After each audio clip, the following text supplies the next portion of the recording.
scene.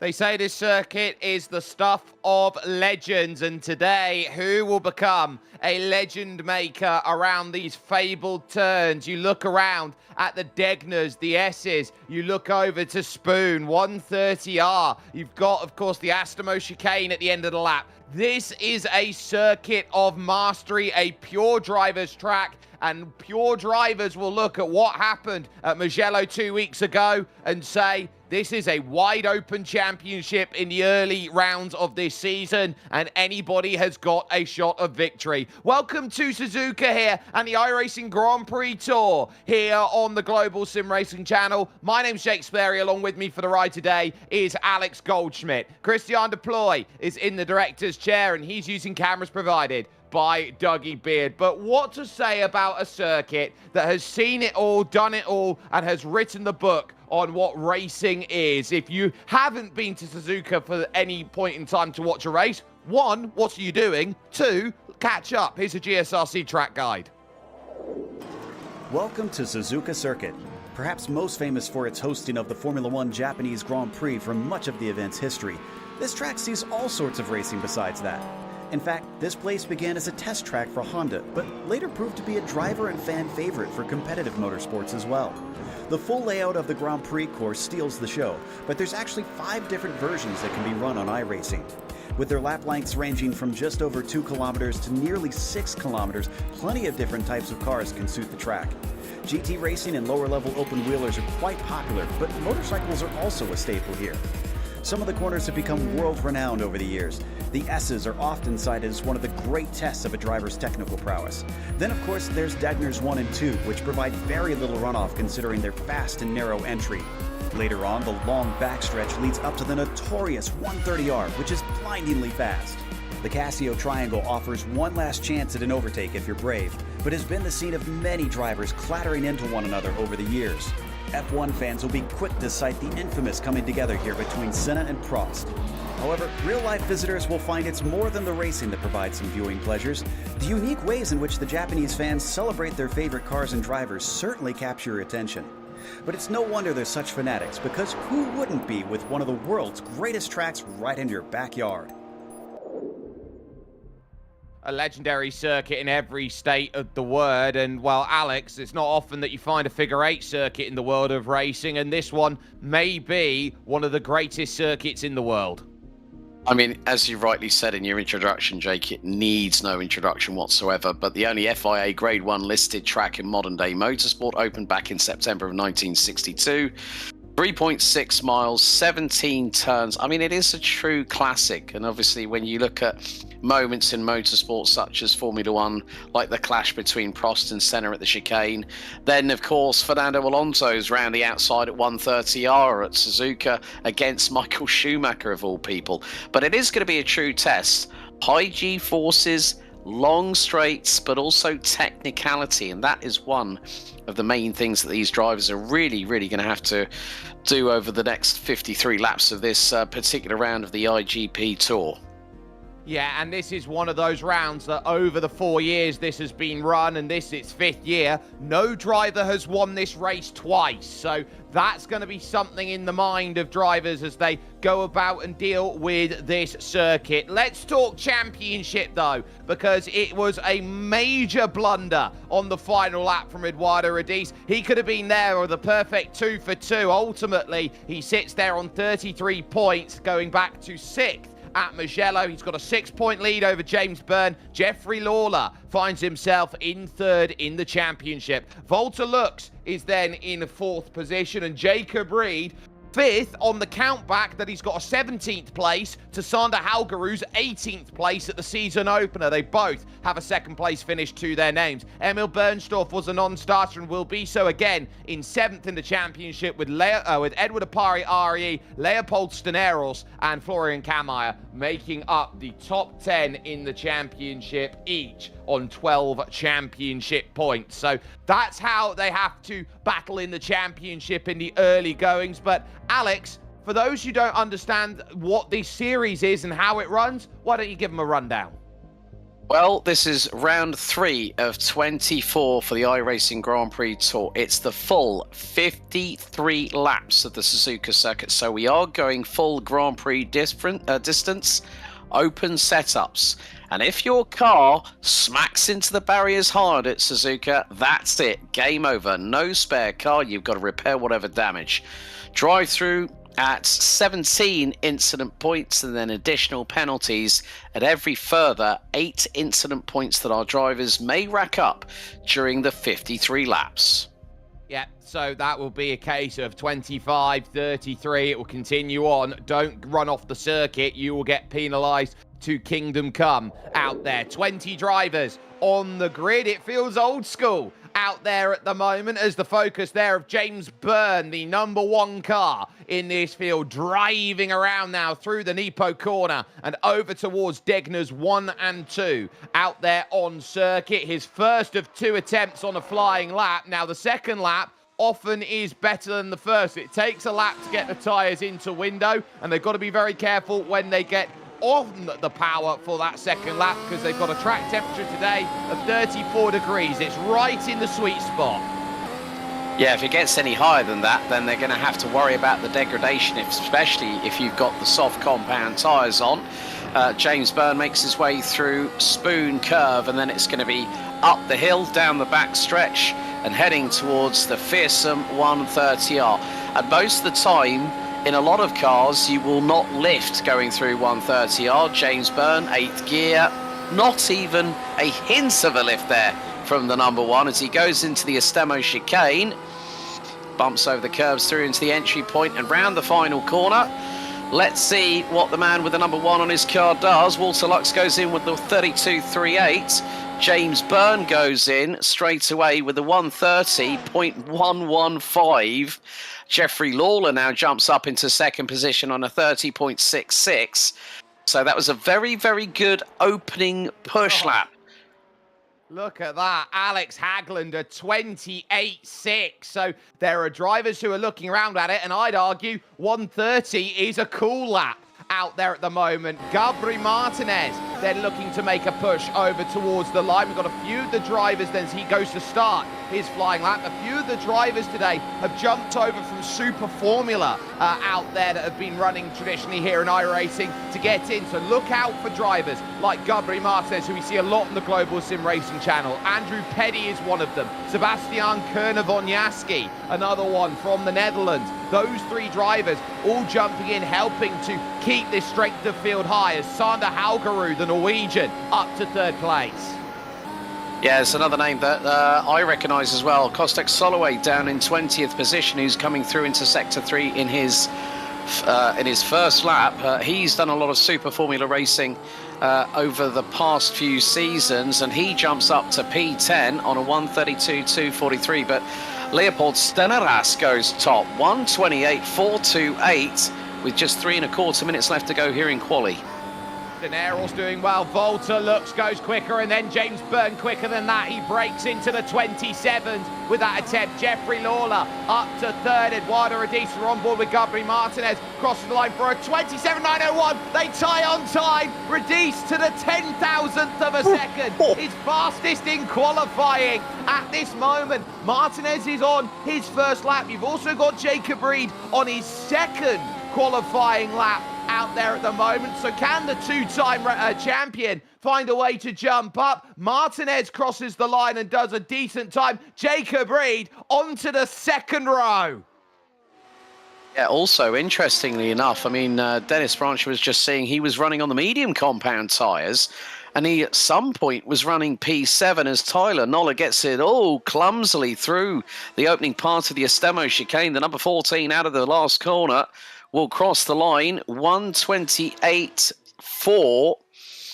But Kent Nielsen now is going to cross the stripe, 129.230. That puts him 15th as Dennis Branch now is back out on track. But with the medium compound tyres, I'm not too sure if that was probably the best strategy for this qualifying session. But if he starts on those tyres, he'll be able to go longer into the first stint. I think he's maybe at this stage here, the American who's been known for being a great qualifier, maybe struggles a bit more when it comes to race pace. He's out there just trying to get practice, and you can see running wide through Degner 1 and catching the grass. That would be an initiation of an understanding out there. The only driver left on track who can set a time is Sebastian Koerner-Woniarski here, who is making the push through Spoon Curve, down the hill on the exit, which means it's very easy to spin the rear tyres up, but then up over the banking, or up the crest, sorry, along the West Straight, now over the top of this bridge and into 130R. Yeah, we're going to see how the number 19 reacts going through into the Estemo chicane, hard on the brakes, into the right, into the left. Can Sebastian Koerner-Woniarski improve from 16th position? It is going to be the push out of the last curve, and across the line he goes. And that is going to be a 1:29.393. He holds station at 16th because it's been so close between the top 14 drivers, rounded out by Gabri Martinez, covered by just under 1.1 seconds, Jake. It is a truly frightening field, and it's a strength of field of 5,870 out there today. It might be one of the strongest strength of fields we've ever seen in the Grand Prix Tour, but the top two drivers in terms of pace, where you couldn't separate them here in qualifying, as it is going to come to an end with no more times available to be set on the clock here at Suzuka. So for 53 laps, it was down to the 10,000th of a second to determine pole position, and it will be in the lane of a brilliant time by one Mr. Eduardo Radice, the reigning champion and championship leader, a 1:27.901, matched by James Byrne on the front row. Jacob Reed and Volta Lux will be third and fourth. A data scientist, Jacob Reed, a mechanical engineer, Volta Lux. Sander Haugerud will go from fifth, with Jeffrey Lawler on a great start to his season. He's sixth, with Leopold Steneros in seventh, and Tyler Noller still looking for his first finish in the Grand Prix Tour. He'll line up in eighth. Edward Apari will go from ninth, representing Ghana, and George van Rensburg, the South African, rounds out the top 10. We head over to page number 2. Alex Hagland and Dennis Branch will round out row 6, with Florian Kamaya and Gabri Martinez completing the top 14. Kent Nielsen and Sebastian Koerner-Woniarski round out row 8, with Andrew Petty and Kostek Soloway rounding out the penultimate row of the grid. Philip Kunhardt and Balázs Galiar will round out the 20 strong, with the Hungarian in the number 18 not setting a lap time.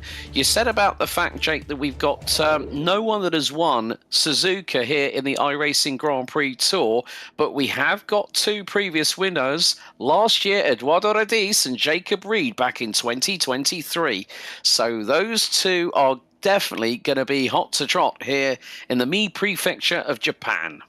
Yes, they're looking for their second victories here, but drivers like James Byrne and Volta Lux and Sander Haugerud are going to try and make sure that they can put a stop to it. Balázs Galiar also with the record now solo of the most starts in the Grand Prix Tour without scoring a top 10 finish, and therefore getting a Global SimRacing Channel championship point out there. They will wait for the champion to get onto the grid, and he does so. 20 cars, 53 laps. This has a flair for the dramatic on lap ones here at Suzuka. Lights on, lights out, and let's get ourselves underway. It's a slow start by James Byrne, bogs down through the change of gears. Volta Lux has got an absolute stormer through the middle as he'll go over towards turn one. Jacob Reed is shuffled out of line. Contact in the back is going to cause dramas then. It's Apari who's in the wall, and pretty much out of this one. He's tangled with Steneros as they go through the S's and now into the Gyaku Bank for the first time.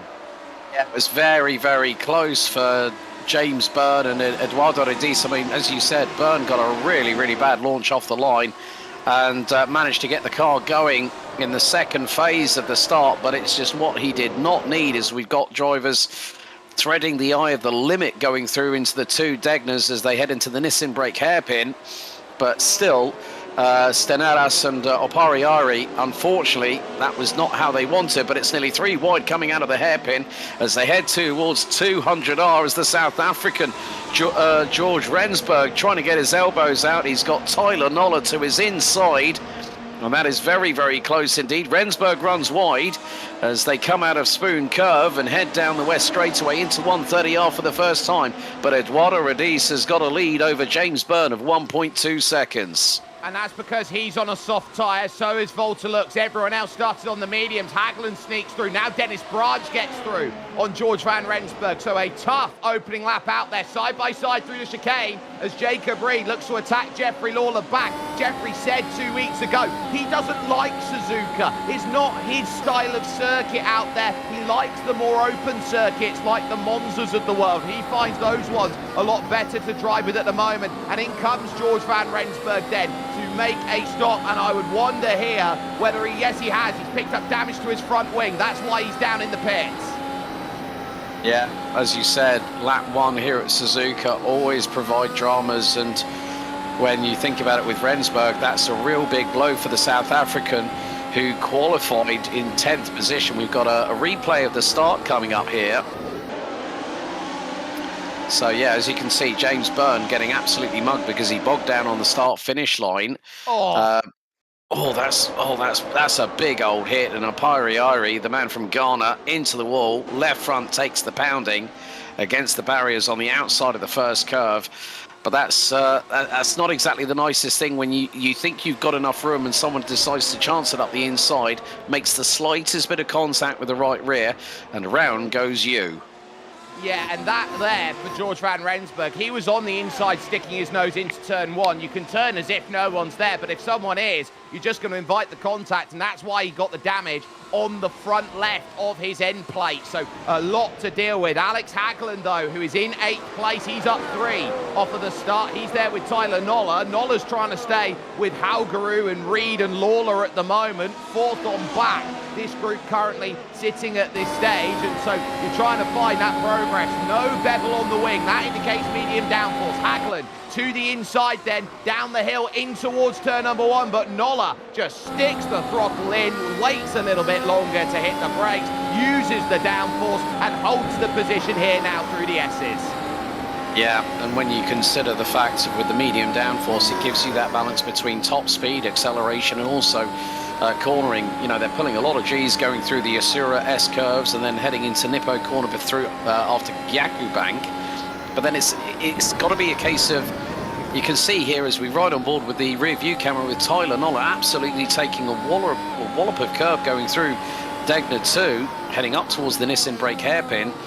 And when you think about it, you've got 2 of the drivers here. I mean, George van Rensburg now on his 74th start, Kent Nielsen on his 82nd in terms of the most starts in the iRacing Grand Prix Tour. But George getting closer to 3/4 of a century when it comes to race starts. Well, race start number 74 hasn't quite gone the South Africans' way.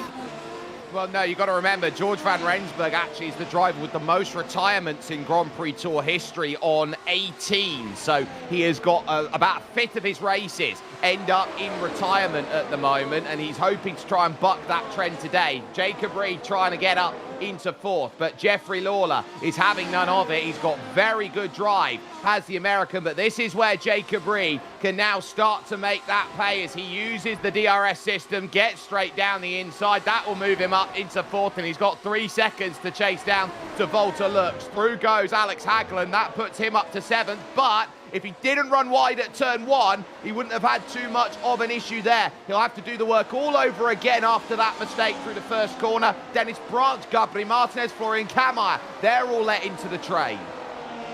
Yeah, and at the moment, Kostek Soloway is the hardest charger at the moment. He's moved up from 18th position, the number 20 from Poland, now in P12, closing in on Kammeyer and Martinez, who are just going through the Degners as we speak. So yeah, I mean, it's great to see such a strength of field here, nearly 5,900 in total here today, Jake, for round 3 of the 24-round calendar. But the Spaniard, Gabriel Martinez, trying to close in. I mean, he's got a gap of about 0.5 of a second that he needs to close to try and get through on Florian Kammeyer, as Alex Hagland, the Swede, closing in once again on Tyler Noller as they go through out of Spoon Curve, and then it's down the west straightaway once again. These laps are going by very, very quickly. Air temp 19 degrees centigrade, track temp 33. We're in that sweet spot with regards to keeping an eye on the degradation, with the majority of the drivers, apart from Eduardo Rediz and Walter Lux. Yeah, and Walter Lux. Oh, no! Tyler Noller is turned around. Dennis Branch is caught up in it as well. A massive incident there. Hagland impatient going through. Dennis Branch ending up mounting the back of Alex Hagland. He'll have no rear wing, so Dennis Branch officially out as he's missing a tyre. But suddenly Alex Hagland is going to have to limp around for an entire lap to get himself back to pit. Kammeyer goes through. Now Gabri Martinez, and this is wise from Alex Hagland. No, the back steps away. No grip there on the rear, and he will find that everyone will go by now. That's definitely low downforce setup now, I'm afraid, for the Swede after that unfortunate incident. But as you said, when everyone starts checking up, and at that particular point on the circuit, it is dangerous for something to happen. But it unfortunately did transpire, and that's why here at Suzuka, you've got to have your head on a swivel. And those drivers who have had their heads on a swivel, I look to Kostek Solovier, I look to Andrew Petty. They're up 8 and 6 positions respectively out there. Gabri Martinez up 6 spots. It pays in the early stages of a race like this one, Alex, to just let the race come to you. Yeah, I mean, the thing is that you've just got to be very, very prudent about how you attack the circuit.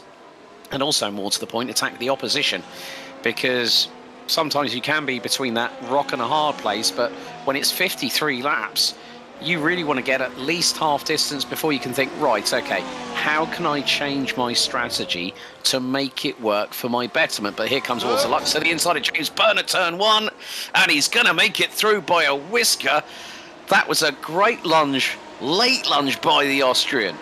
Well, you can't get much later than that. That was a mega move to get that done, and he needed to, because look at the time he's lost to Eduardo Rediz now. 4 seconds on the same tyre, and that was just being bundled up behind James Byrne, your winner last time out at Mugello. That was tightrope stuff to try and get that move sorted. And let's take a look at exactly how it all came about there here for Alex Hagland. So he's looking for the inside. That's just clumsy. He just never had an angle, kept the nose there, and Dennis Branch just rides up over the top, not expecting a slow Alex Hagland back up to speed, and his suspension caves on the contact back down to terra firma. Yeah, it's a real shame, but that just goes to show that's racing, I'm afraid. But James Byrne, the highest of the drivers shod with median compound tyres, as Eduardo Rediz has got a lead over Walter Lux by just a shade under 4 seconds, both running on the soft compound tyres, so they will be pitting earlier than the rest of the opposition. But with these medium compound tyres, it's going to help with the drivers going longer into that first stint. It certainly will here. Lap 6 of 53, and now Solovier going for a move at 130R. He's gone by Gabri Martinez at 130R on the inside. Great pass by Solovier, puts him up into 8th place. And now you've got Andrew Petty trying to get himself in play. Philip Kuhnhart's just behind. Sebastian Kernavonyaski, Kent Nielsen, Balázs Galliard, Leopold Steneros on the back of this. Look at the serpentine along the front stretch, and now Petty to the inside. Gets the pass done, but he's overcooked it through the opening corner, and back through goes Gabri Martinez. Yeah, Petty had the DRS activated at the time when he went through on Gabri Martinez. It was quite straightforward, but missing your braking point after engaging and then deactivating the DRS system into turn 1 can be a bit of a mountain to climb here. But Steneras is on the comeback, closing in on Balázs Galliard, who started from the back end of the field, let's not forget, with no lap time in qualifying, and has kept his nose rather clean. Up 6 places, Kent Nielsen, the Canadian, trying to go through on Philip Kuhnhardt, and this is, well, that's Sebastian Kernavonyaski from the Netherlands in the number 19, trying to go toe-to-toe with Kent Nielsen. Nielsen trying to keep defensive ploys enabled and to hold on to 12th position as through into Spoon Curve. Kernavonyaski takes the tighter line through the entry and the exit, but then Nielsen able to pull a slight bit of a gap between himself, as there is the Hungarian Galliard in 14th position. He's closing in as they go through at full speed. 130R. He switches to the outside of Kerner Woniarski into the Estemo chicane, but it was too little, too late to try and make a move. I wonder there if Sebastian Kerner Woniarski was in a recharge mode with the energy recovery system. It's not often you see a move up into the Nissan brake hairpin with that much overspeed, and it wasn't, I would have said, a mistake from Kerner Woniarski through Degner on that last lap as he runs wide again there through turn 2. I just think he's in a little bit of an energy battery struggle at the moment, is Sebastian. He needed the lap to recover, and now he can find that rhythm again. I don't know what you think about it. I think sometimes you've got to engage that recharge just to make sure that the ERS is at full strength, because sometimes you've got to make that strategy call, not just with the DRS, but with the ERS. And if you go full attack mode, which is overtake with the ERS and have the DRS open on the rear wing, you're going to be carrying a lot of extra speed, especially going down the West Straight, going down into first curve. And that's where you've got to be very, very mindful about when you decide to brake, because you're going to have to brake a little bit earlier, because you've got to disengage both systems and then make sure that the car is stable going into the corner. And that stability is going to be key here today, as now there is going to be trouble. Sebastian Kerner Woniarski on the exit of Spoon in the barriers then, and trying to get the car back going again in the right direction. There's no contact in the instant that's happened there. He's just done the same old thing. I talked about it in qualifying there, Alex. Power on the exit, downhill. It's so easy to spin them up. Yeah, you just got to really, really wait until the last moment to get that throttle down, because, you know, modulation is going to be very, very crucial on that point. It will. Steros trying to get up into 13th, looks down the inside, and that is going to be the pass on Balázs Galliard then. Galliard's got a nose back to the inside here for the S-curves, but it's not going to work. So Steros here, the Swede, is going to get the pass done. Let's take a look at what happened to Sebastian Kerner Woniarski then, and this is how quickly it can snap. You can see he's on the curb, on the exit, and look, it's already gone around. Yeah, there was a little bit too early, unfortunately, for the Dutch driver. But he was lucky that that car did not hit the barriers with the rear axle at all, because that would have definitely caused problems, and that would have curtailed his race to a very abrupt end. And now that puts him just under 63 seconds behind race leader Eduardo Radiz, as Steros still trying to close. We've got another replay coming up very shortly, and here it is. This is going to be Kerner Woniarski again, and this is going to be... Oh, tyres are too hot. Yeah, I think he just overcooked it when he spun it at a Spoon curve. Just overheated, cooked them. And we are seeing a slight increase in temperature now. We've gone from 33 to 34 degrees centigrade. Koenhart on the attack with Andrew Petty. And the German nearly makes it through the Estemo chicane, but decided discretion was the better part of valor on that one, Jake. So now he's got an opportunity. He's got the DRS open, and then he's got Kent Nielsen not that far behind, who is in the DRS window. But Petty keeps it nice and clean into first curve, and then out of there, going into the Asura S's before we hit Gyaku Bank and Nippo Corner before the two Degners. But again, Petty just able to get that traction down, and Koenhart finding it difficult to respond. But then Kent Nielsen, the Canadian in P12 in the number 16, is closing in on the car in front. He's about 3.5 tenths of a second behind. We go through into the first of the two Degners at 150 miles an hour, and then you slow it down, you scrub nearly half the speed off through Degner 2, and then it's up to the Nissan brake hairpin.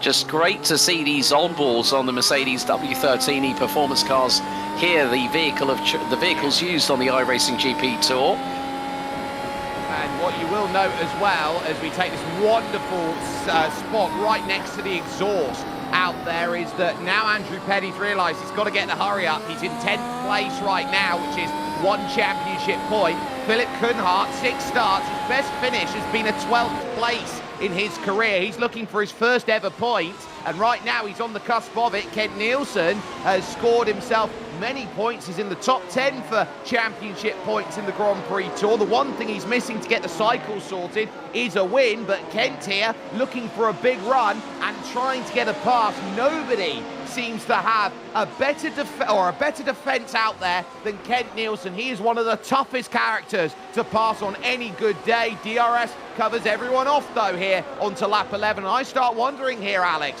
when do the soft tyres come off for your leaders?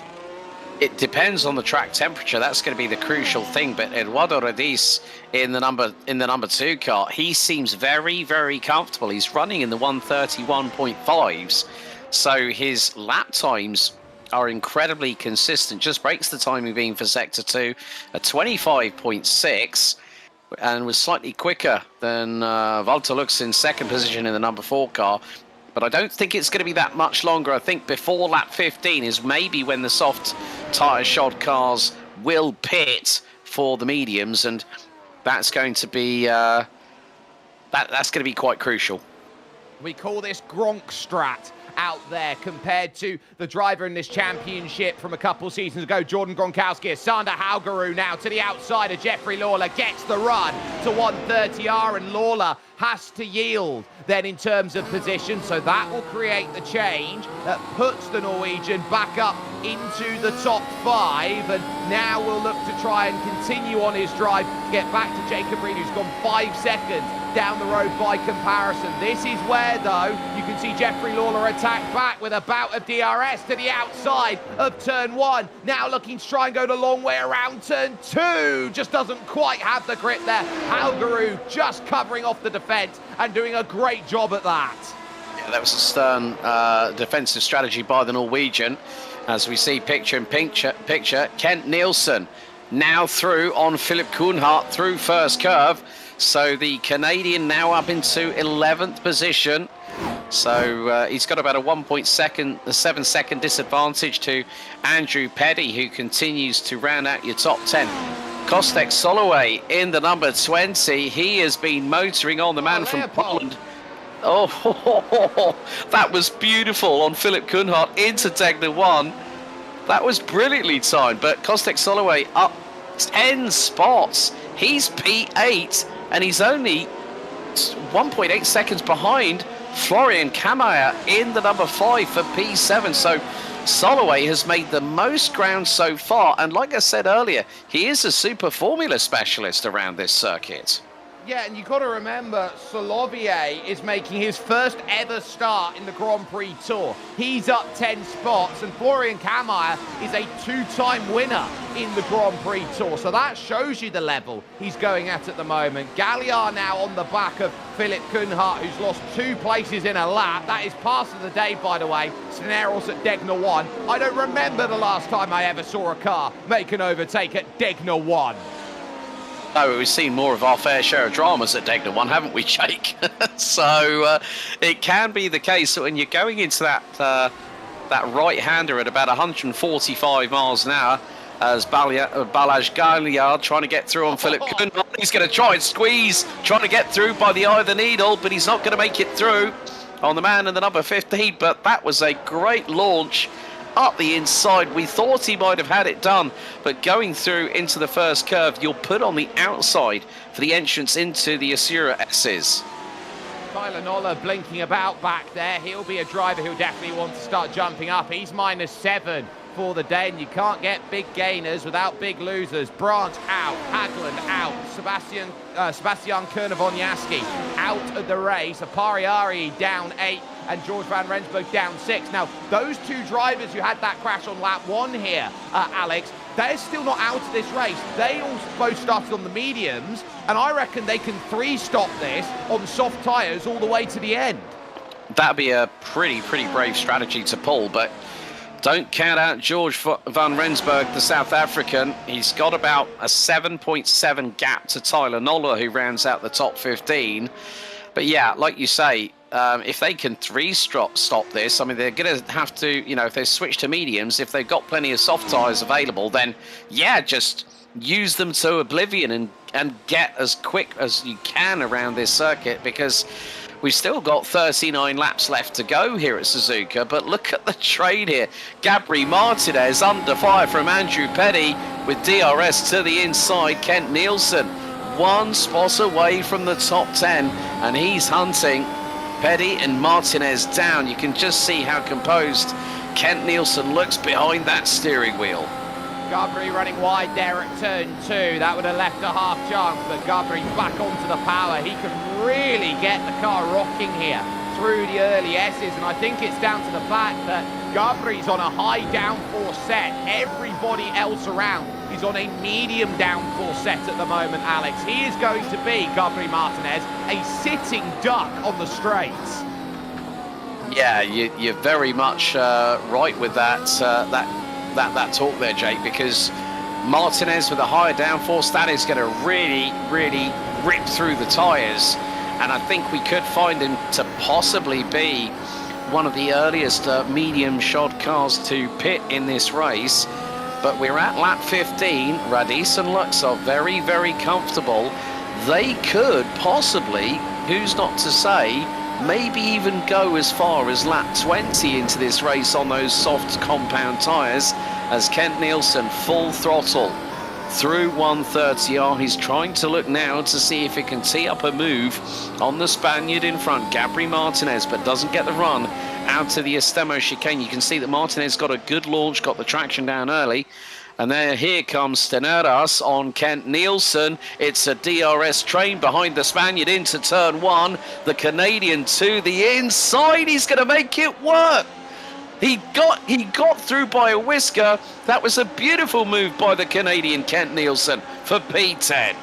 Left it late, but that will get him to a point at this point in the race. So Kent Nielsen getting a wonderful run there along the main straight, down into turn numbers 1 and 2.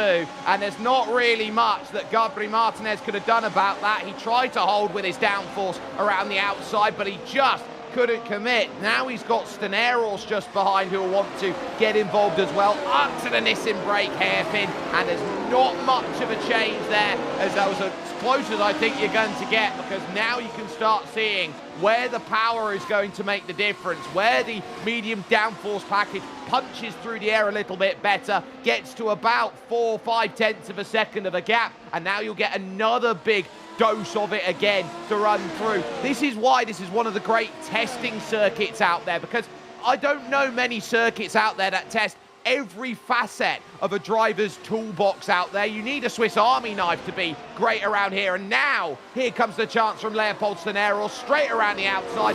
Got to be better on the brakes then through the Astemo chicane. Gets it done. Great pass. Oh, that's another pearler here today on round 3 out of 24. Steneros doing the number on Gabri Martinez, who now has got the DRS assist coming out of the final corner. And here we go with Kent Nielsen closing in on Andrew Petty. This is the battle for P9 as they now head their way towards Gyakubank. Very shortly, the Canadian trying to see if he can make it a little bit further up the order, but we are on lap 16, soon to complete 17 laps. Eduardo Radis up the road from Walter Lux by nearly 8 seconds. They're making these tyres work at the top 2 at the minute. Well, I look at Eduardo Radis, a 32 flat on that last go. He was a full second quicker than Walter Lux. James Byrne was on a 32.7, Jacob Reed a 32.8. So I think Eduardo's just on another plane of existence at this moment in time. A 32.2 from him as he crosses the line on lap 16.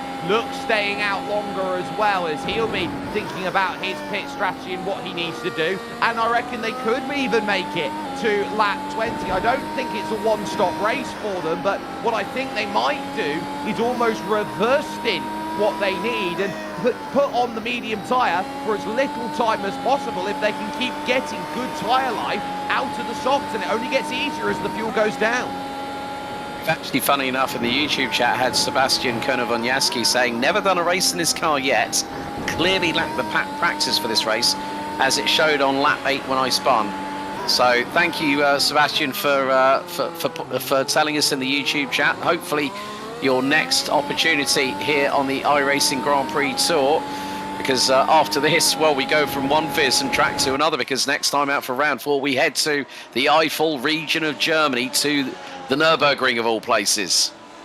Yeah, it is a wonderful circuit, and every time that you see racing there, it's going to be critical. I've just seen Andrew Petty on the radio because Kent Nielsen has breezed by him at turn 1. He got into the back of him as they both overcooked through. And then Leopold Steneros here, watch him in terms of this. So they fight on the outside. Petty gets a bucket of understeer because he's caught in the wake. And then as they both run wide, hello, my name's Leopold Steneros. I'll take a free place every day. That was great opportunistic manoeuvrability by the Swede Steneros there to steal it off of Andrew Petty. Like you say, just caught in the dirty air. Balázs Galliard battling away with Tyler Noller, and he's trying to see if he can do something, but heading into Spoon Curve, the Hungarian unable to try and make anything work at that point. Runs on the AstroTurf on the exit coming out of Spoon Curve. Meantime, Gabri Martinez battling away with the number 15 of Philip Koenhart as they go full throttle into 130R, and then hard on the brakes into the Estemo chicane here on what is lap 18 out of 53. First taker. Kent Nielsen is down in pit lane, and that is a surprise to see. Only managing 18 laps on the mediums. He'll be followed in by Tyler Noller. I have to say, for my first appearance here on the iRacing Grand Prix Tour alongside yourself, Jake, this has been absolutely fantastic so far. We've still got plenty of the race left to go. We do, and we've got 2/3 of it yet. And a change there, just a 4-second stop then to look at then, as it is soft compound Pirellis that will go on for Kent Nielsen. Same for Tyler Noller, as they will now need to use the fresh air to their advantage to try and jump back through. They will come out just behind Edward Apariarii, then by the tune of about 2.3 seconds. He'll be on some slightly older soft tyres at this point in time, as now Gabri Martinez trying to get this one done the long way around the Nissan brake hairpin, and now he goes around. Contact with Philip Koenhart. Galliard almost finds himself capsized as he goes on the long way around. There's not much turn in there from Philip Koenhart. He understeered into Gabri, who can hold that line in the middle a lot easier because of that downforce package. It works both ways. Steamrolling past him, the South African George van Rensburg, deep into Spoon Curve, runs a little bit wide, so Martinez able to go back up into 13th position. Again, it's just, I'm just really impressed with Radis and Lux. They are still running on those soft compound tyres. There's through to 130R. Van Rensburg deep on the inside of Martinez, steals it back from him.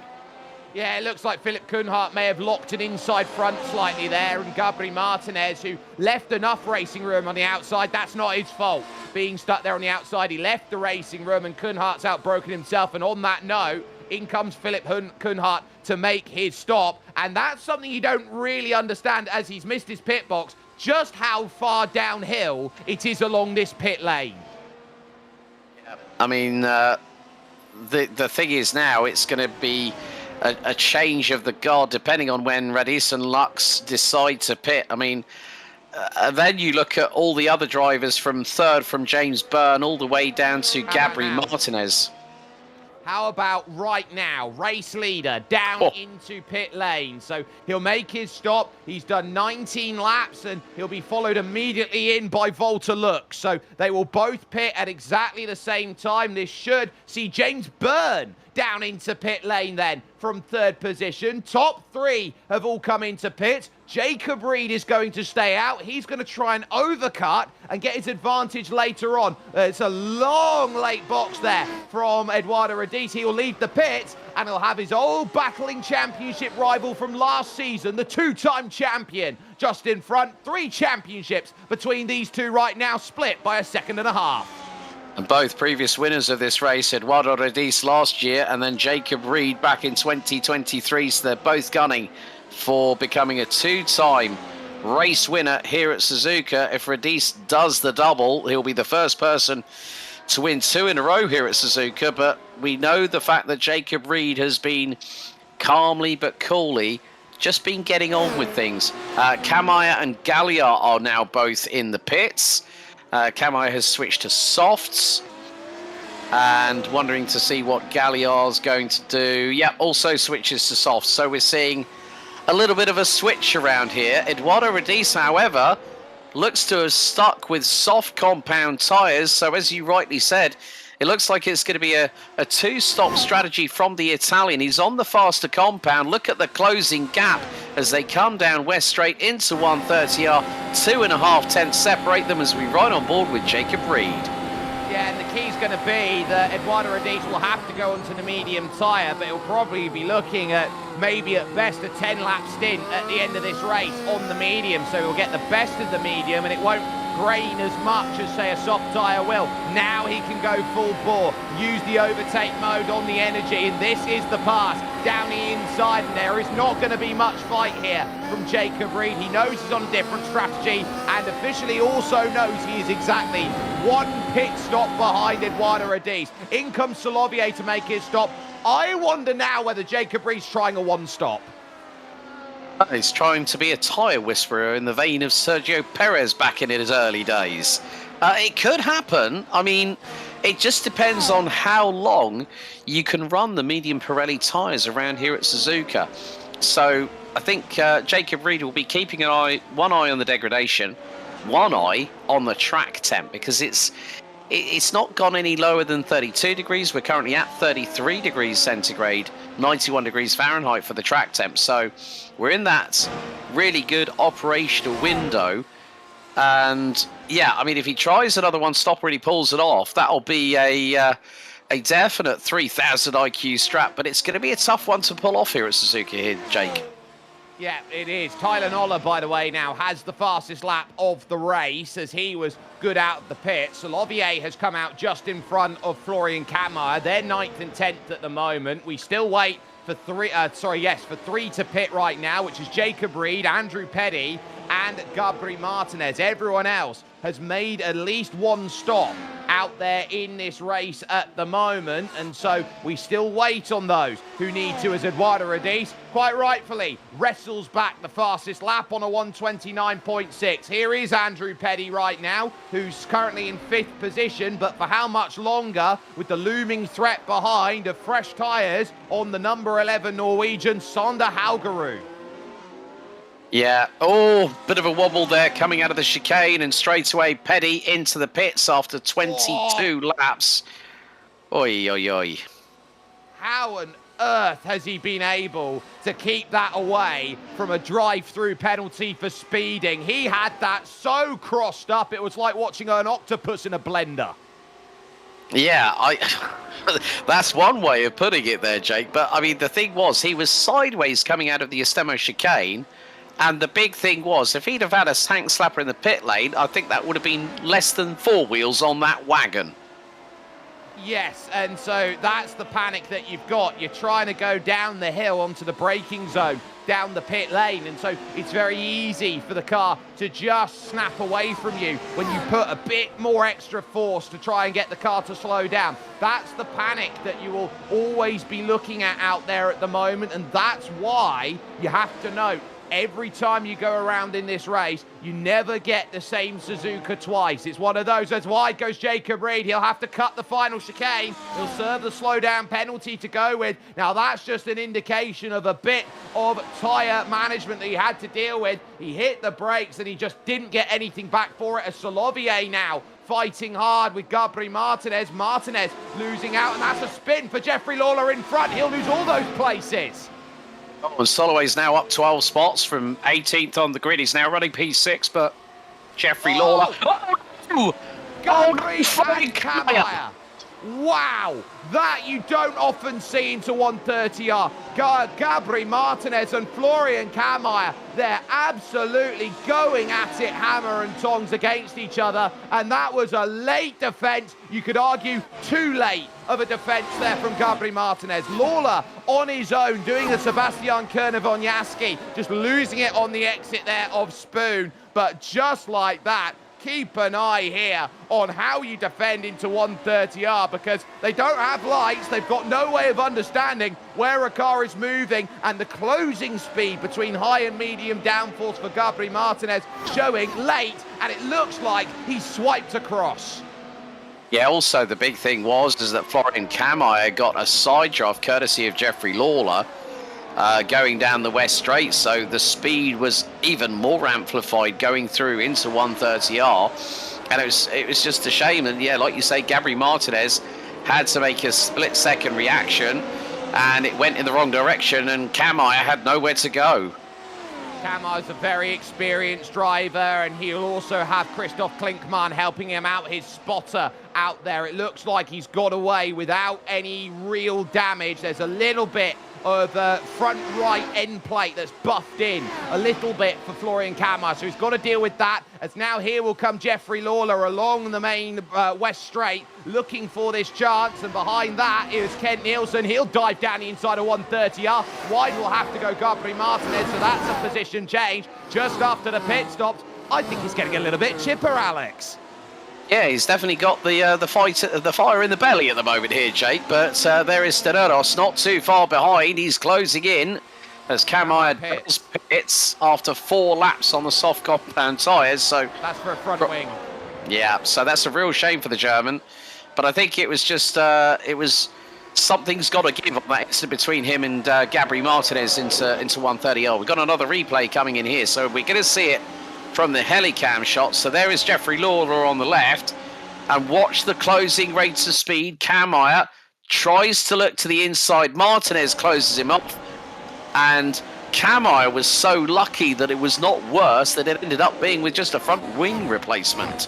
That could have been a race ender, and the experience of Florian Kammeyer then pays off on that. Steneros now up into 9th position. He's through on Gabri Martinez, who is still yet to pit here in this race. It's lap 25 here of 53, and so you're looking at how you manage this from now to the end of this one, as now James Byrne eyeing up the podium here. Soft plays medium here, fresh tyres. James Byrne, the American, moves on through, comfortably gets the pass, and here's the fact of the day with James Byrne. He does have a spotter in this race, Alex. It's his own dad. Well, there you go. Father and son working together in perfect harmony.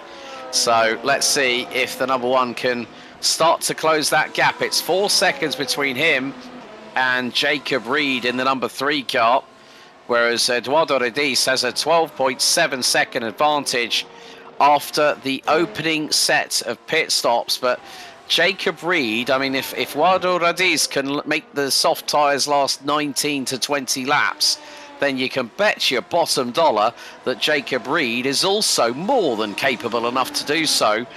But that means he's got to work those tyres to lap 33, 34 to have any chance of making it a traditional one-stopper. Whether Gabri Martinez is going to do the same, but who knows after that contact with Florian Kammeyer through 130R just a couple of moments ago. Well, I would turn around and say that Gabri hasn't got damage. He's just not got the pace at the moment, and he'll see what he can get out of it between now and the end. Looking then through 200 right here with Leopold Steneros against Kent Nielsen. These drivers fighting hard for it. Kent's got Adam Webb, a driver who he himself has got over 30 starts in the Grand Prix Tour to go and work with out there at this moment in time to help him. So Leopold Steneros here eyeing up Kent Nielsen, trying to go and get this move to get back up then into 8th place. These drivers give absolutely everything out there when they put their minds to it. This is such a hard-fought championship, and the level that they drive, you look at the amount of racing laps that they have. If you're a couple tenths of a second off a lap around here, you're half a minute off the pace by the end of the race. It goes to show you how hard they have to fight and how quick they all are, as Kent Nielsen's got nothing left to defend from Leopold, who uses the battery perfectly and sweeps around into 8th. Yeah, and the Swede on three-lap younger tyres, as we see picture in picture. Oh, Andrew Petty off at the Exeter Spoon curve and drops all the way down to 14th. He was running so well, but again, Spoon curve has just caught a few people out. So you had Andrew Petty to Jeffrey Lawler and Sebastian Konovonyaski, who have found it a bit of a spinning top at Spoon. It is a very tough corner, Spoon. It's one of the tougher corners out there on the lap. Now Jacob Reed suddenly sees he's in the crosshairs here of James Byrne and Volta Lux, and in he comes at lap 27, a very big extended stint. Now you're asking him to go 26 laps on a set of soft tyres. I don't think even he's capable of doing that. So this will be one of the most aggressive stints potentially, home and dry. It's either going to be super duper aggressive or it's super duper conservative. There is now no in between as he goes to a set of soft tyres, will fall out of 4th position and into 5th, and will now be looking behind at Kostek Solovier, who he will come out ahead of. Yeah, I think probably the best thing, if I was Jacob Reed right now, forget the one-stop strategy, go for the two-stopper, and maybe when you've got about 26 laps left to go, split it in two and go as aggressive as possible, but still keep your nose squeaky clean. We're on board with the South African George van Rensburg, who's looking to the outside of Philip Koenhart at the first curve, now into the Asura S's. And the South African closing in on the man from Germany just up in front. Gabri Martinez is a further 9.5 tenths of a second up the road, who rounds out the top 11. But I think, you know, you have to give kudos to Jacob Reed for making those medium Pirelli tyres for last as long as he did. 27 laps now. It's let's see what he can unleash in the number 3 car. Well, Gabry's still going out there at the moment in the number 12 machine, so he hasn't yet made a pit stop as George van Rensburg here at this moment in time, eyeing up Philip Koenhart for a position if he possibly can. And I still think that George van Rensburg still has a chance of scoring points here today. Such is the way that this goes. He takes a massive aggressive line through the first part of Spoon, closes right up to within a 10.5 of Philip Koenhart. Now needs to drive off the exit, but here's the catch-22. We're both catching Gabry. Yeah, and who's going to be the first one to blink? Koenhart to the outside. Yeah, so Martinez decides to... and Koenhart straight lines the chicane. Oh, he went in a little bit too quick. That'll be a slowdown penalty. And look who's behind Van Rensburg. It's the recovering Andrew Petty.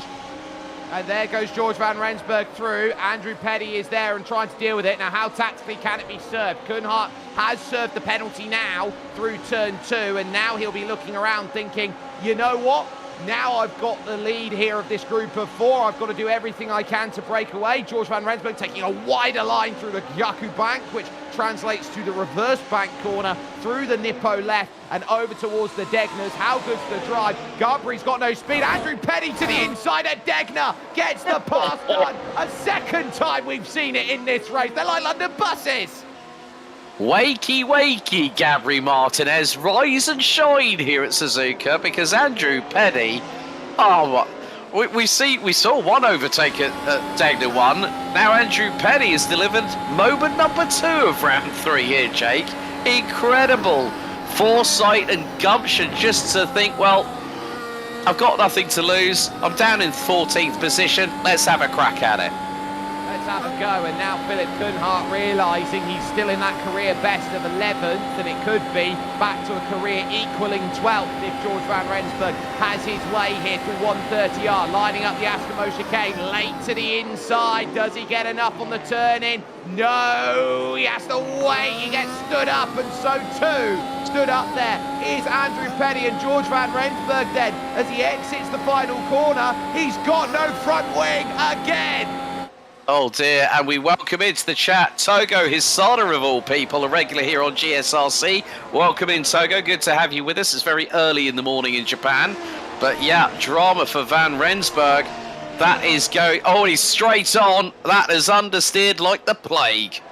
That is another retirement for George van Rensburg, and he is really lapping those up at the moment. Just needs to find a little bit more form out there to go his way. It will be officially now for him career retirement number 20 in the Grand Prix Tour. So that will really sting as Petty finds himself in 12th position, tucked up underneath Philip Koenhart and trying to find a way through. As we note that, Jacob Reed's times, worth noting, did a 29.7 out there. He's about a second a lap quicker than the leaders. Yeah, and that's brought him to within 3 seconds of Sander Haugerod in 4th position, the man from Norway in the number 11 car. And more to the point, well, Tyler Noller has just ended up in the pit lane with a mechanical black flag. Oh, not again. So that is not going to be good. I mean, his record so far, non-starter at Phillip Island, DNF last time out at Mugello. You can count that as a DNF here for round 3 for Tyler Noller in the number 14. What a shame.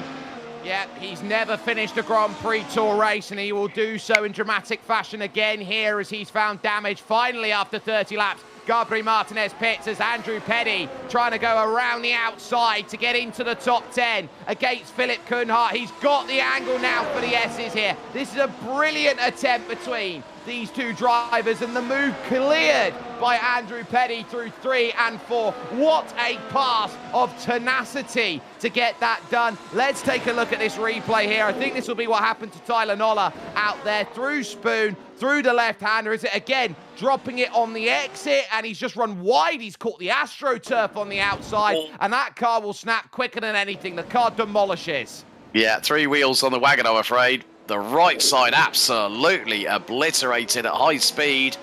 That's a real shame for Tyler Noller, but, well, he's going to have to dust himself up and dust himself off, grab himself back up by the scruff of the neck and say, right, okay, let's regroup and go into battle for the Nürburgring next week.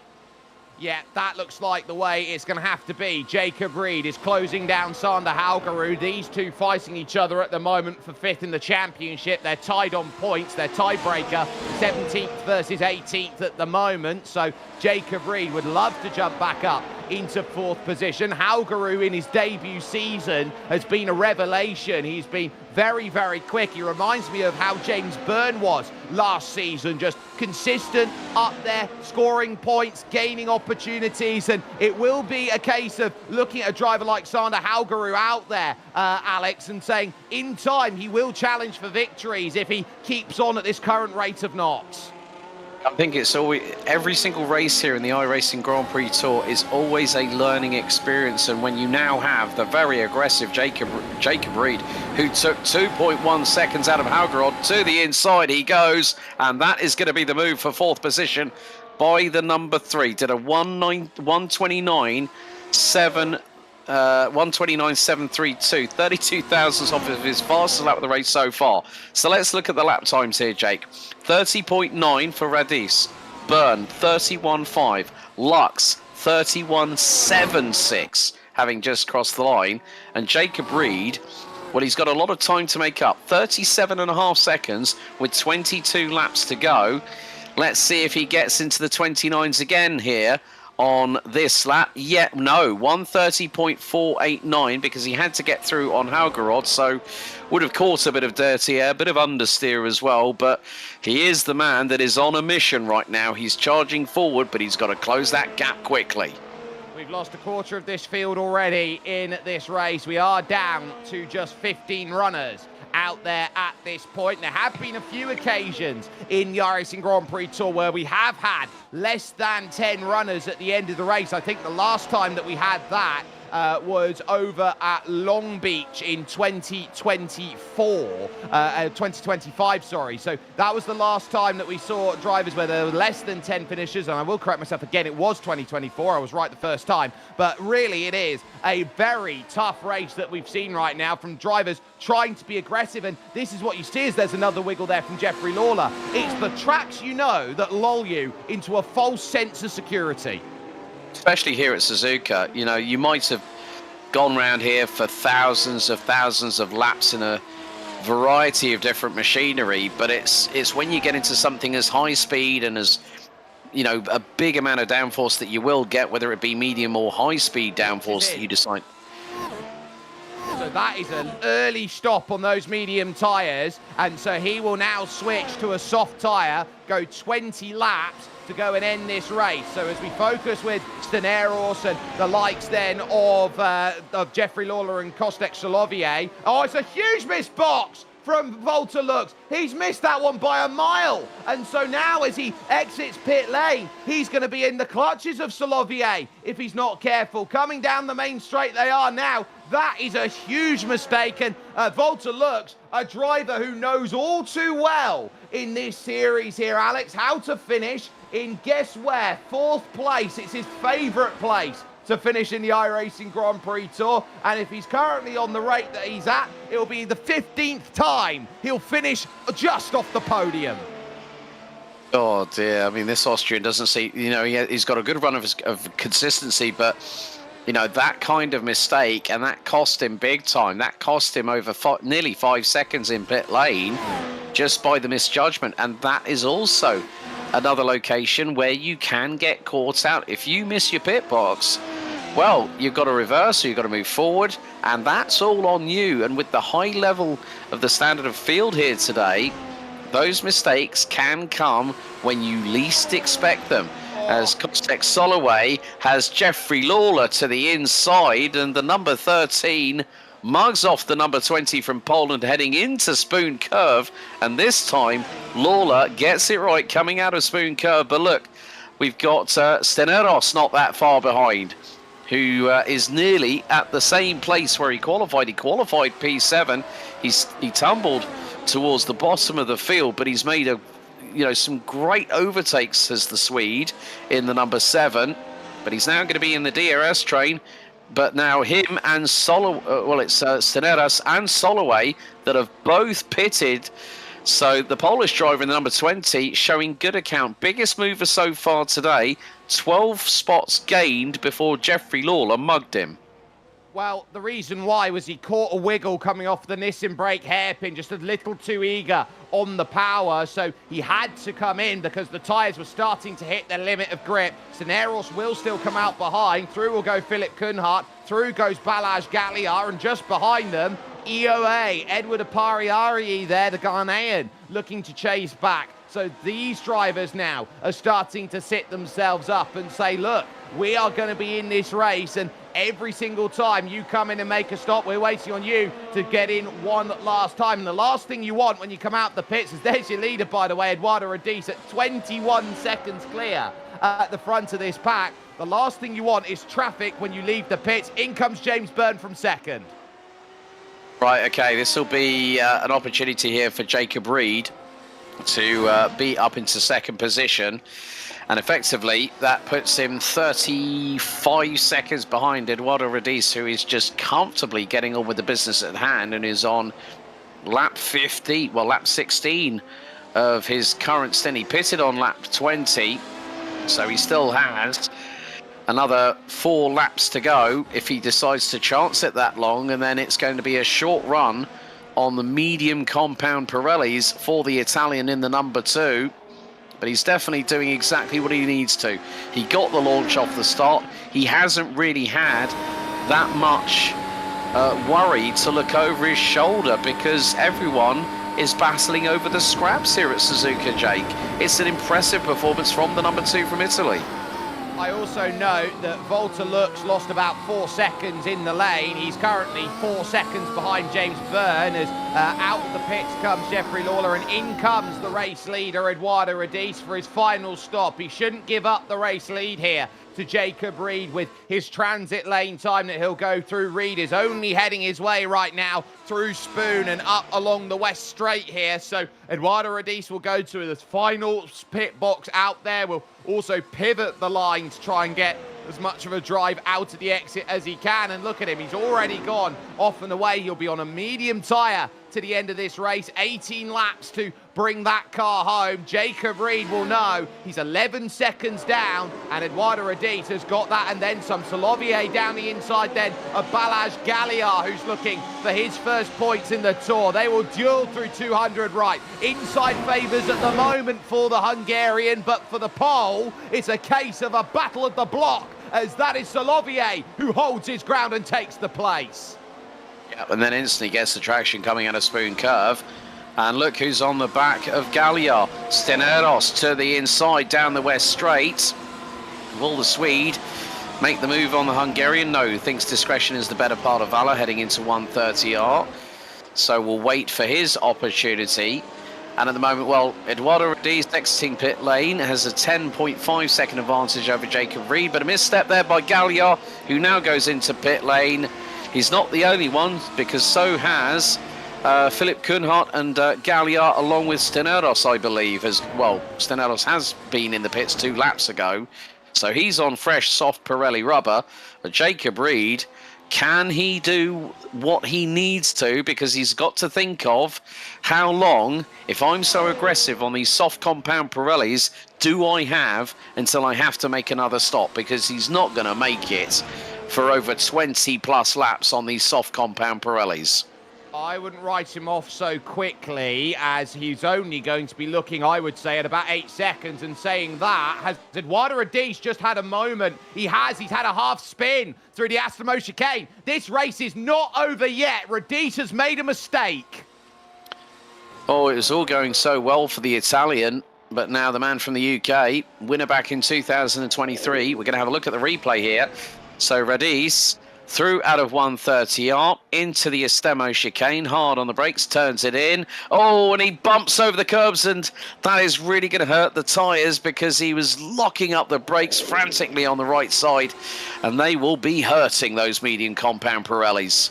It's a ground effect car as well, so when you go over the curbs, you lose a lot of the downforce of the car, just basically being sucked down onto the circuit. And so when you get that massive influx of grip that comes in, the car's just going to grip to its nearest way as you go on through. So you've got to be very careful with the curbs in cars like this. Radiz leading, but can't afford mistakes. So Pariari is going to hit the pits with Andrew Petty, who this time is going to get a speeding penalty on pit entry.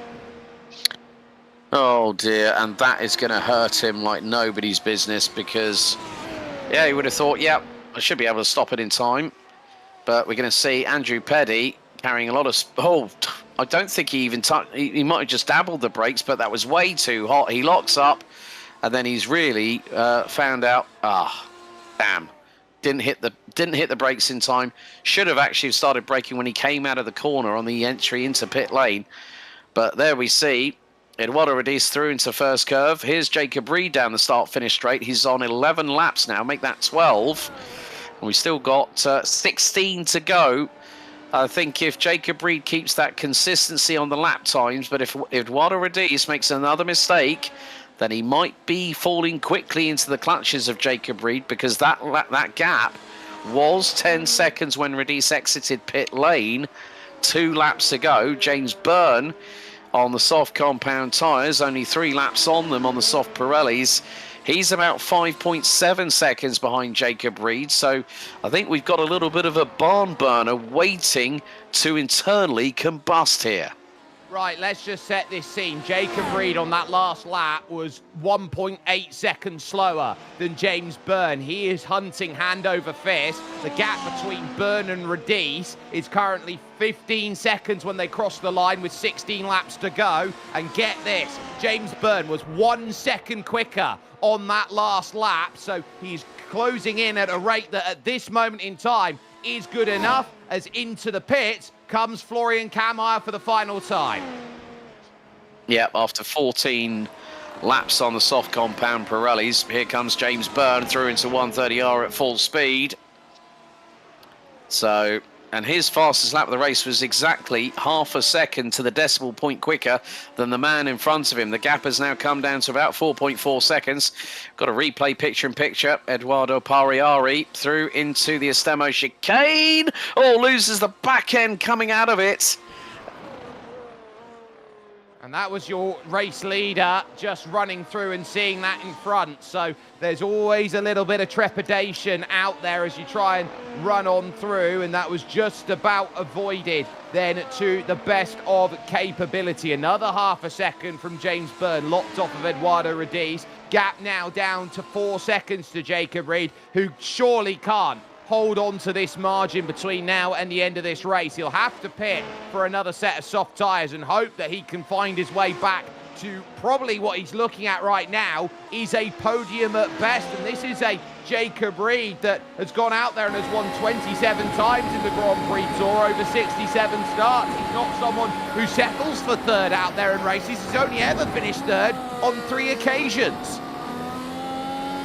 Yeah, and I think the thing is, because he was really pushing aggressively in the opening few laps when he was absolutely taking chunks of time out of the race leaders on this set of stock soft compound Pirellis, I'm wondering whether it might be a case that when does he decide, you know what, okay, it's not quite working out, and there's a Pariari on the outside of the Estemo chicane, the Ghanaian. That's the second time in 2 laps that the number 10 has hit trouble, and it's been on the exit, and with that the tyres pick up the gravel that has been dispersed onto the entry point into the last corner.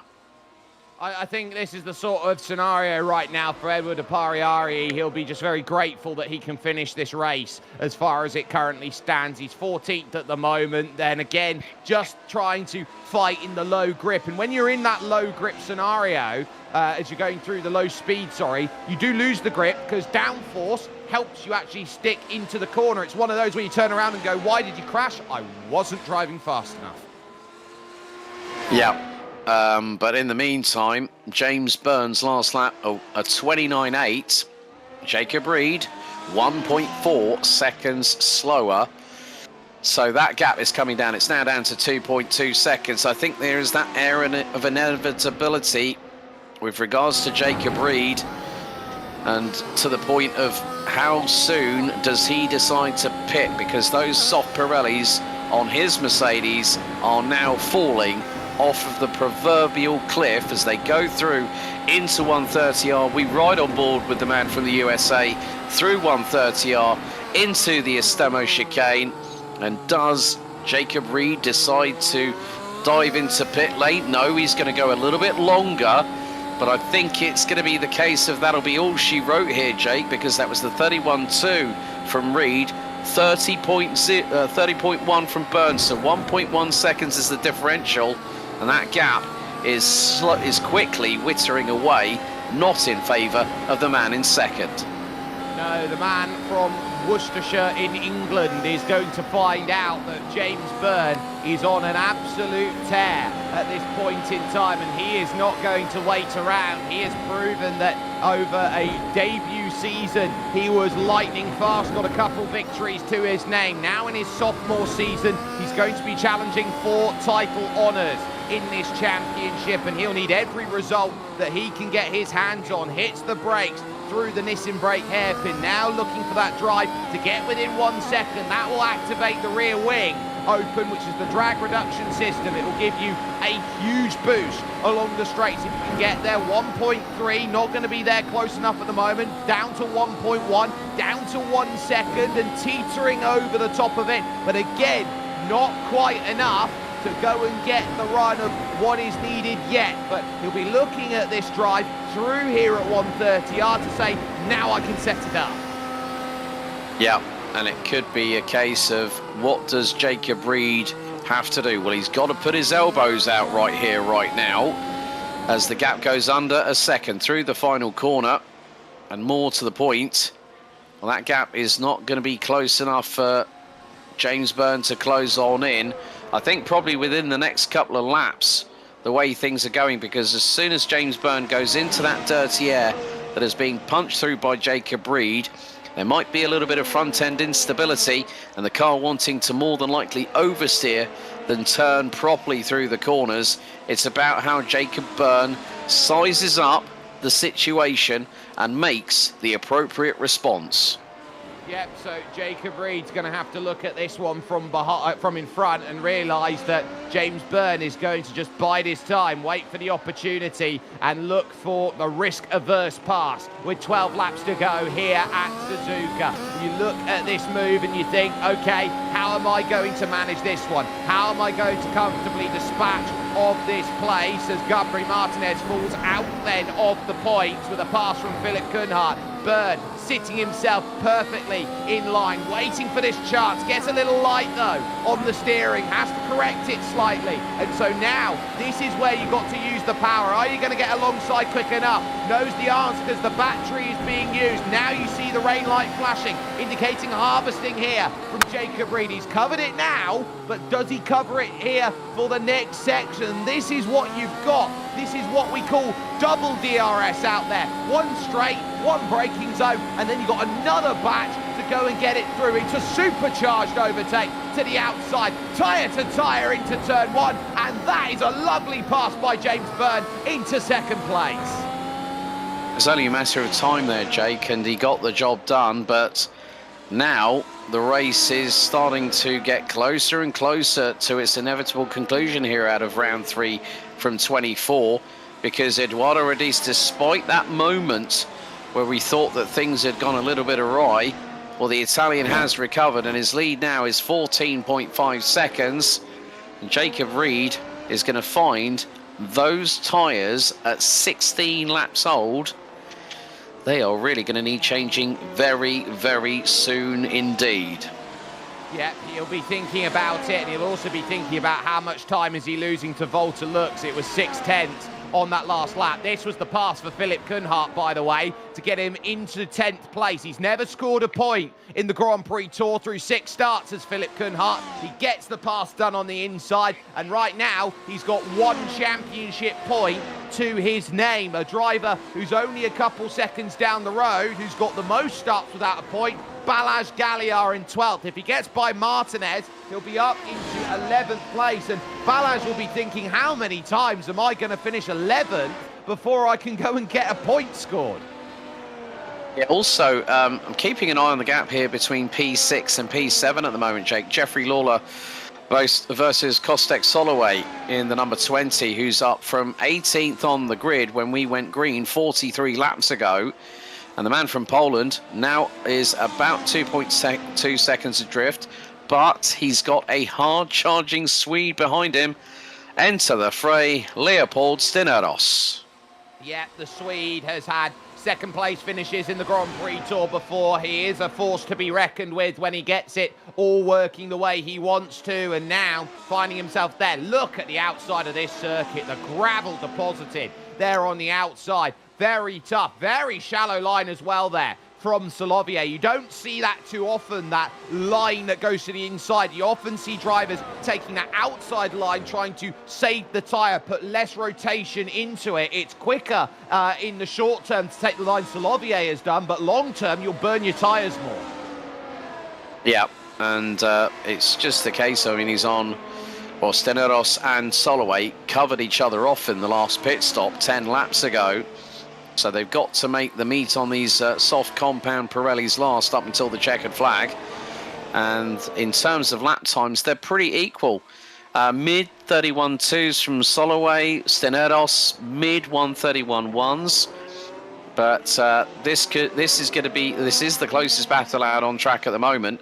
Half a second cover the pair, and like you said, with Gabriel Martinez down in 11th and Balázs Galliar battling over that place, they're covered by about 8/10, so maybe the Hungarian might be able to bring a little bit of fire to the Spaniard. Bit of a run wide there through Spoon Curve by Stineros, loses the distance between himself and Soloway, which now expands to 8/10 of a second down the West Straight.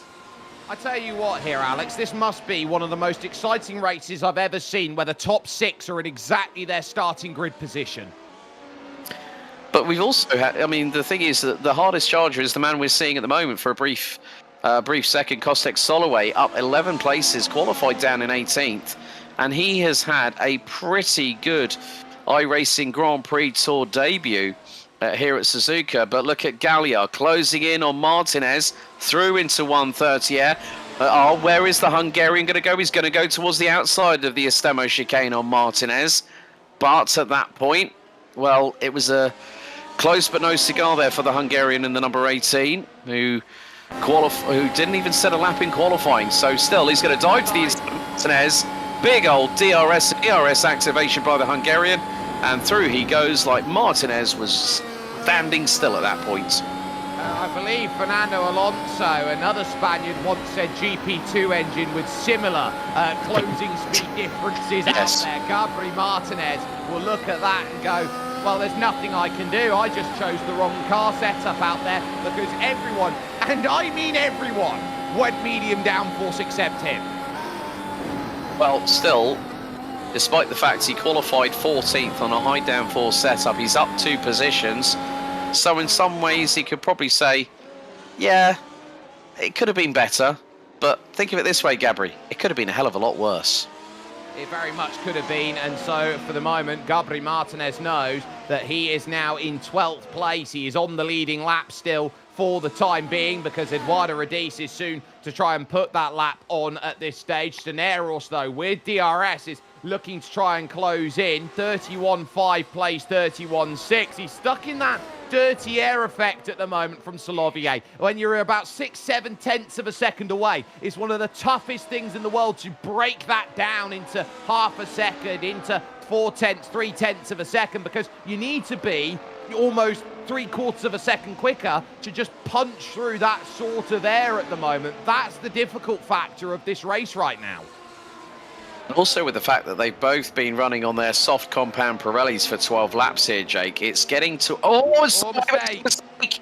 Out of Degner 2, and Steneros, no second invitation needed, no hesitation required. Through goes the Swede for P7. Yeah, that's a pass. Who said you can't pass here at Suzuka? Everybody can at this moment. That's just what you've got to do. You've got to force the mistakes around here because this is a high-intensity circuit that tests every style of driving. At Degner, especially Degner 2, you've got so much emphasis on the off-camber part 1 of Degner that by the time you hit the brakes for part 2 and it's on camber, you suddenly turn around and go, how come I've got all this grip? It's so easy just to sail through. Plus, you're also braking at the same point as well between the 2 corners. So you've got to be very much on point as we ride on board on the front wing cam of Kostek Soloway. Now, he should have, hopefully, some kind of DRS activation as he's closing in on Steneros, who's going to go to the inside line into first curve. Sparks flying from the rear diffuser as it scrapes along the ground. 7 laps to go. And James Byrne at the moment, well, he's only 2 tenths of a second a lap quicker than race leader and points leader at the moment, Eduardo Rodis, who is 13.7 seconds up the road with 7 to go. Yeah, there's not much that you can do here. Eduardo built his gap in the early part of the race. James Byrne went for a medium tyre, a conventional strategy here today, and basically turned around in Eduardo Rodis, said, I'm going to go on a soft tyre, I'm going to build a gap and then manage the race from that point onwards. There's not much that you can do in a scenario like that, but Soloviev still trying to hold Steneros' pace, and Leopold is trying to reach Jeffrey Lawler in 6th position. If you can take that position, that could be the all-important one here with 6 laps to go. Jacob Reed has fallen 5 seconds adrift now of James Byrne, and Volta looks, he himself 6 seconds back off of Jacob Reed, and he's taking back the time at 7 tenths of a second a lap. He's just not going to have enough to get there. Soloviev close, but Soloviev here at risk of losing the DRS soon. He's at 8-9 tenths of a second. Yeah, and obviously when we saw the mistake done by Valtelux in 4th position, if that had not happened, he would have been chasing down and closing in on Jacob Reed for the final step of the rostrum. So he's going to have to think, well, got to make sure I'm picture perfect in the pits next time out. Certainly will be looking at that. There is your race leader, Eduardo Rodis. Were it not for 17 incident points on the last lap at Mugello, he'd be 3 for 3 out here. If you look around at what he's done here at Suzuka in 2024, he led the race in the early stages, but spun through the final corner and crashed the car. He finished 9th on that day, and that was the sign where he was struggling to find victories but putting himself in positions in that season to go and get it before his inaugural win at Interlagos. You look at 2025, he controlled the race magnificently and has himself in a position where he's done so, I'd argue, better than he ever has done in a race before. He's had one small mistake, but this has been a complete performance here from Eduardo Radice at Suzuka. Yeah, he's just got to bring the car home more to the point. And, you know, we did say at the top of the show, we had two drivers that had already won this race. Eduardo Radice did it last time in 2025, and Jacob Reed in 2023. Reed is going to have to settle for the third step of the podium. But Radice just, despite that spin we saw earlier, apart from that, he's had a race where it's just been about controlling it his way, run his own race, as he's now closing up to Balázs Gallagher, and that's going to be all the way up to 11th position very shortly, being put a lap down by the leader.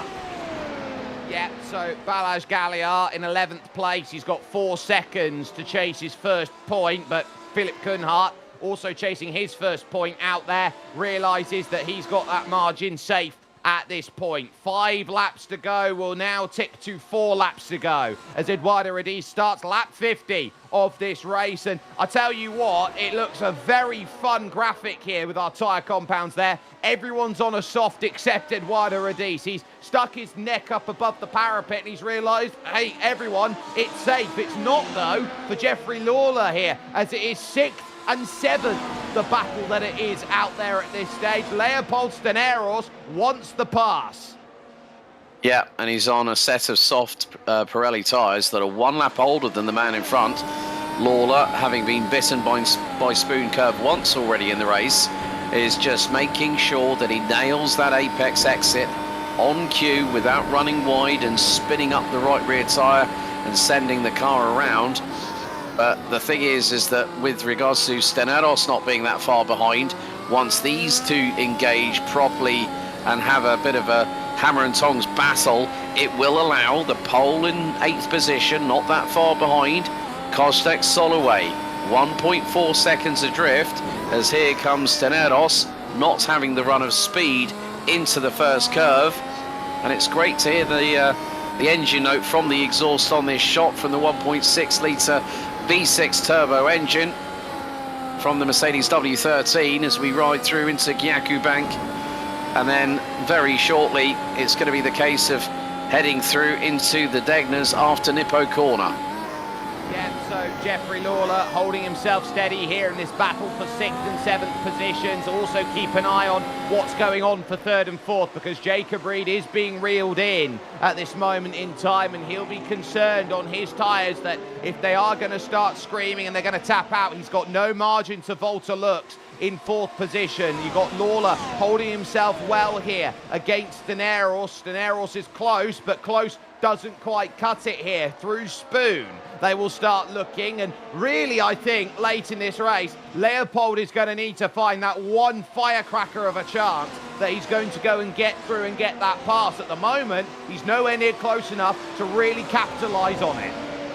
Yeah, Jacob Reed now on his 25th lap. We're going to have 2 to go very shortly, but Radice is just away. It's like an afternoon countryside drive here in the Mie Prefecture in Japan for the man from Italy. 3 to go, so you know that's just over 11 miles of competitive racing here for round 3 to be completed. Volta Lux is only 2.9 seconds behind Jacob Reed, but he only took 0.2 out of the number 3 on the previous lap. He's taken half a second out of him in Sector 1. He's now taken a further 0.4 in Sector 2. That gap is going to be suddenly dropping. But Jacob Reed, at the moment with the gap that he's got, he's just got to conserve those tyres, not make any mistakes, and 3rd is as good as his. Well, he's got to try and conserve on tyres that are going to be asking, can we blow a tyre out there? And we have seen that in races in this championship where drivers have blown a tyre here in iRacing. It's very rare to see it. Look at how scrubbed those tyres are. There is no shine left on those tyres on the front. That tells you how hard he has worked them. And Walter Lux took a second out of him on that previous tour. The biggest gain was in the opening sector, where you really need the purchase of the 4 contact patches on the circuit, as Reed is just fighting with the car every single corner. And he's got, after this, 1 more lap to go to make it work.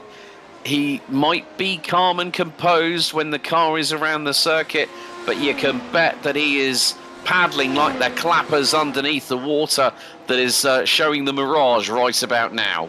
Oh, that wiggle off the exit, the Nissan brake hairpin, probably tells you all you need to know about how Jacob Reed is looking at this race, how he's having to manage himself at this moment in time, and the way he turns to Walter Lux at, 1.9 seconds and realises, I'm going to need everything I can. Walter slightly wide, though, through Spoon, and the gap remains 2 seconds. Last lap starts, though, for Eduardo Radice, who leads this field by 16 seconds over James Byrne at this point in time. Our eyes are on third here for Jacob Reed, and will his tyres be able to last on a one-stop strategy with the way that he's had to manage them out there? He's had to try and do something different every time he's raced. He has been maybe a half step shy over the last year and a half in terms of his qualifying that's forced him to go to this level in racing, but for the moment 2 seconds is the margin, and he'll just look to try and conserve that late. Steneros will also be looking for passes, but he's not close enough. Our focus now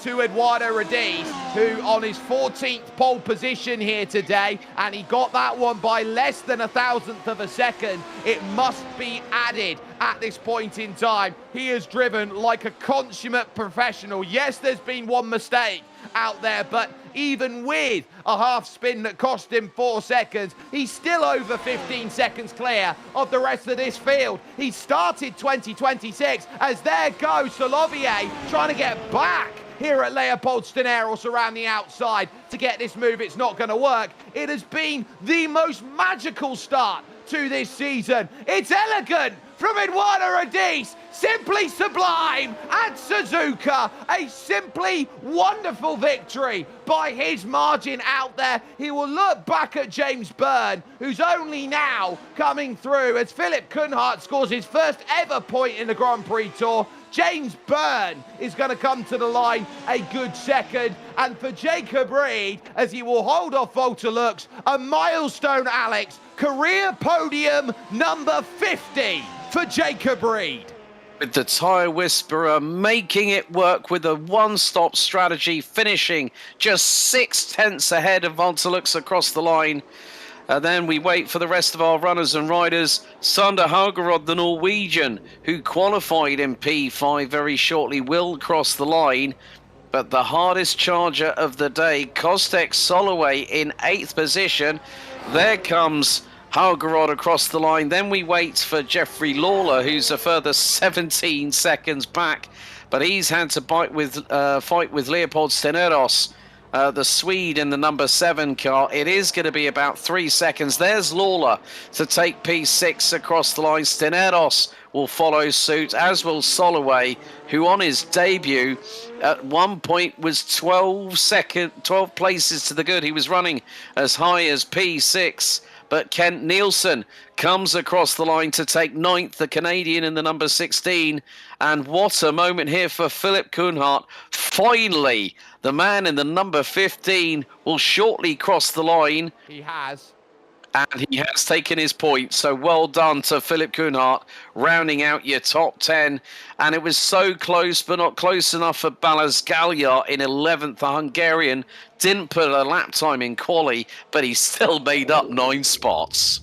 Yeah, the perseverance of Balázs Gálya was great to see. Let's get your confirmation of results then on your screen right now, because Eduardo Radice, 17.1 seconds, gets the victory over James Byrne, with Jacob Reed finishing then in 3rd at 26 seconds down. Walter Lux was close, but needed a couple more laps if he was to go and take third position away. His 15th fourth place finish in the Grand Prix Tour. Sander Haugerud will be in fifth, with Jeffrey Lawler then in sixth. Leopold Steneros will finish off in seventh. He had to fend off Kostek Solovier on the last lap, who on debut will pick up 4 championship points. Kent Nielsen, the ever respectable gentleman with the most starts, is ninth, as Philip Kuhnhardt gets his first ever point, then in 10th place. Yep, and then on to page 2, Balazs Galliard started with no lap time in qualifying, makes up 9 spots to finish ahead of Spain's Gabri Martinez, who did come under the kibosh with a very aggressive Florian Kammeyer, who at one point ended up with no front wing. He would return to the circuit and finish exactly where he qualified in 13th. Eduardo Pariare, the Ghana driver, well, off at turn 1, still makes it despite 2 missteps in the Estemo chicane to finish 14th ahead of Andrew Petty, who were the last of our classified runners. Tyler Noller, with a very destroyed Mercedes, retired with 24 laps to go. And also we saw the retirement of the fast-charging South African George van Rensburg. Sebastian Koenig-Woniarski, Alex Hagland and Dennis Branch round out the classified finishers, with the latter 2 retiring early in the race. A very tough race for some, but today was another day of understanding why Eduardo Rodis is a world champion and why he is favourite to defend his crown. Suzuka has proven to be a wonderful battleground, Alex, and I think that as far as today will go, I think that is going to be a case of we've only got 7 days to try and learn how to deal with a driver who just knows how to break away at the front and manage a race. It's like watching Jacob Reed back in his prime a couple of years ago. Now Eduardo Rodis seems to have taken the mantle. It's definitely become the talisman of the series, and despite that that only misstep, that only one mistake, to still win after the amount of laps that we had here, you know, by 17.1 seconds with that hyper-aggressive soft tyre strategy in the opening 2 stints. You know, it was 20 laps on the first stint, and then he just cruised. He made it work. It was a total of, I think, 36 laps, and it just goes to show how much he has up-leveled since 2025, and he can now say he is a back-to-back winner here in the Orient. Yeah, and that is why he is such a formidable competitor as he picks up what will be his 14th win in his Grand Prix Tour career. Now, let's turn our minds over to 7 days from now, Alex. It's your home soil of the Nürburgring, and a track which, honestly, this used to be here in the Grand Prix Tour, the season opener. This is a very tough circuit to get correct, and it's one of those tracks that, like Suzuka, very tough to pass on. Well, yeah, definitely. I mean, it's about 0.6 of a mile shorter than Suzuka, but you've got significant elevation changes. You've got off-camber corners when you go from Ford down to the hairpin at Dunlop. Then you've got the famed uphill slant through into the Schumacher S's. You've got Bit Curva, you've then got Advanborgen, and then you've got the famed chicane before Hyundai N at the final corner of the lap. There's nowhere to hide here in Germany. Barriers are close, and proximity is going to be an issue, especially if you've got a strength of field like this, because passing opportunities will be minimal at best unless someone makes a major misstep. Yep, you can only catch it with us here on the Global SimRacing Channel as part of a Genesis Extreme production. So, as far as this goes, that is a wonderful showcase of racing we have seen today. A massive thanks to the team that has put this one over together here. From Alex Goldschmidt alongside me, Christian Deploy in the director's chair. Your cameras provided by Dougie Beard. Your next focus, though, in terms of what comes up next on the Global Sim Racing Channel will be the mountain for the Grand Prix Legends. They will head to Mount Panorama Bathurst. The IMSA Vintage Series will travel over to the hills of Tuscany for Mugello on their second round of the championship. Classic Lotuses will be over to the streets of Adelaide in Australia, making it 49s and 79s, then over in the land down under. And on Porsche's Twitch and YouTube channels, we will be over and looking to Watkins Glen for the halfway round of the Porsche Esports Carrera Cup North America. You can catch that one on an April Fool's if you're on this side, or on the 2nd if you are a little bit earlier on in the world. But a day of dominance that will be displayed for a very long time. A place where you can't always find 2 victories around here. No 2 Suzuka races are ever the same. But one driver will buck that trend because he just gets on with this, finds his flow state, and realizes nobody can catch him when he's in form like this one. Eduardo Radiz reels back after what happened at Mugello and says, championship leader and then some, heading to the Nürburgring.